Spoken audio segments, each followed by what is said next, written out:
Selamat pagi, Bapak, Ibu, Saudara-saudari, serta anak-anak sekalian. Shalom bagi kita semua.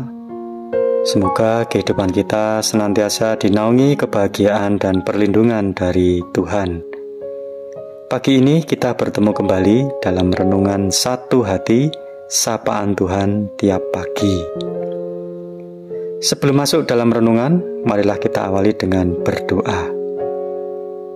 Tuhan yang makasih, terima kasih atas segala karunia dan berkat-Mu yang mencukupi kehidupan kami. Pagi hari ini, kami akan bersama-sama merenungkan firman-Mu. Mampukan kami dan berikanlah hikmat di dalam menerima renungan ini. Dan biarlah firman-Mu pagi hari ini menguatkan iman dan fisik kami sebelum kami menjalani aktivitas maupun kegiatan kami pada hari ini. Terima kasih Tuhan. Amin. Bacaan yang melandasi renungan pada pagi hari ini diambil dari kitab 1 Tesalonika 2 ayat 17 sampai 18 dan akan dibacakan oleh Vino, salah satu murid praremaja GKJ Condong Catur. Monggo Mas Vino. Bacaan firman Tuhan pagi ini terambil dari 1 Tesalonika 2 ayat 17 sampai 18.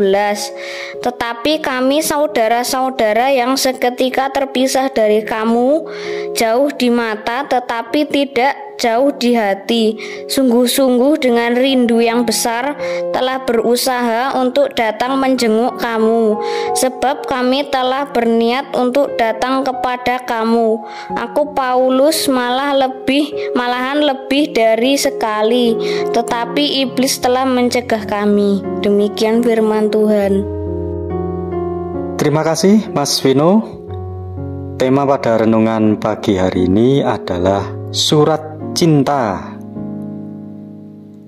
Kisah cinta Khalil Gibran dan Mai Ziyadah selama 20 tahun banyak menarik perhatian karena mereka menjalin cinta tanpa pernah bertatap muka dan bertemu secara langsung. Khalil Gibran yang berdomisili di New York dan Mai Ziyadah di Mesir membuat mereka harus cukup berpuas diri dengan saling berkirim surat dan saling bertukar foto. Cinta yang mendalam, indah, abadi, dan mengharukan hanya melalui imajinasi dan mimpi-mimpi indah belaka. Karena mereka tidak pernah berjumpa secara fisik sampai akhir hidup mereka. Cinta tidak harus bersebelahan, ada perpisahan, jauh di mata tetapi dekat di hati. Kalau kita tergerak dengan kisah kasih Khalil Gibran dan Mai Ziyadah ini yang belum pernah bertemu secara fisik, bagaimana dengan mereka yang kita kasihi yang saat ini ada di dekat kita? Suami, istri, anak, cucu, saudara-saudara, teman, sahabat yang setiap hari kita bertemu. Memang berjauhan itu tidak enak, apalagi berjauhan dengan orang yang sangat kita kasihi. Adalah lebih baik untuk bisa berdekatan dengan orang-orang yang kita kasihi. Paulus pun demikian halnya. Akan tetapi rasa kasih yang dirasakan Paulus itu sedikit berbeda dengan apa yang kita rasakan. Jika kebanyakan dari kita biasanya merindukan beberapa orang yang jauh dari kita, mungkin maksimal 10 orang, akan tetapi Paulus merindukan begitu banyak orang, yaitu jemaat-jemaat di setiap kota yang pernah dikunjunginya.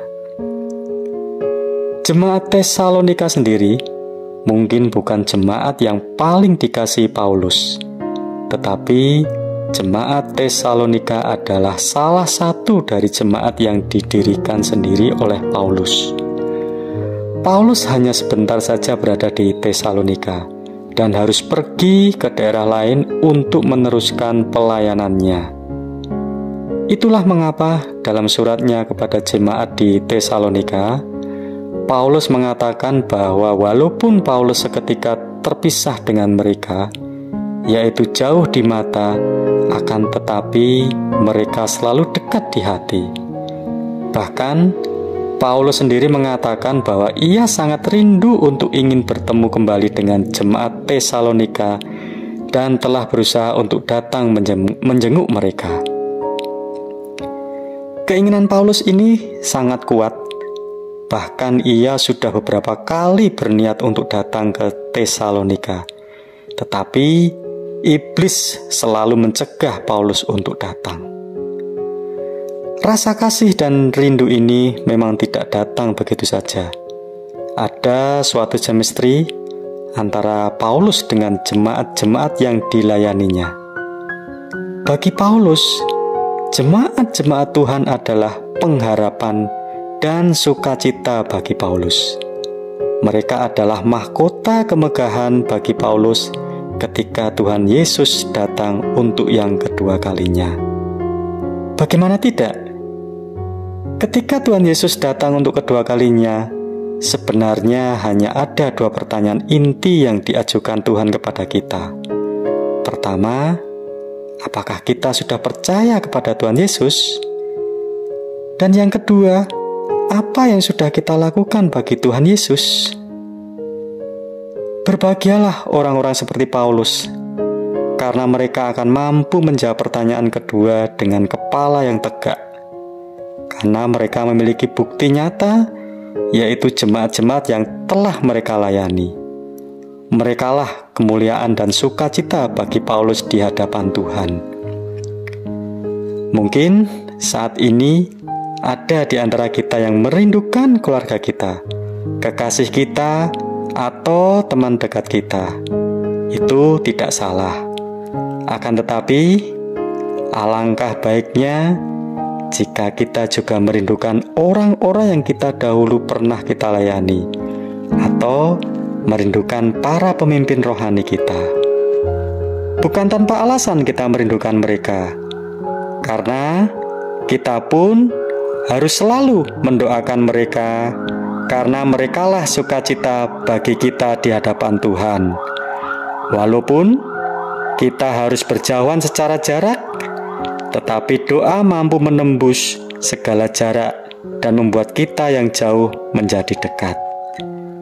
Sudahkah kita mendoakan mereka, sehingga mereka yang jauh di mata tetap dekat di hati kita? Pesan Rasul Paulus untuk jemaat di Tesalonika sangat indah.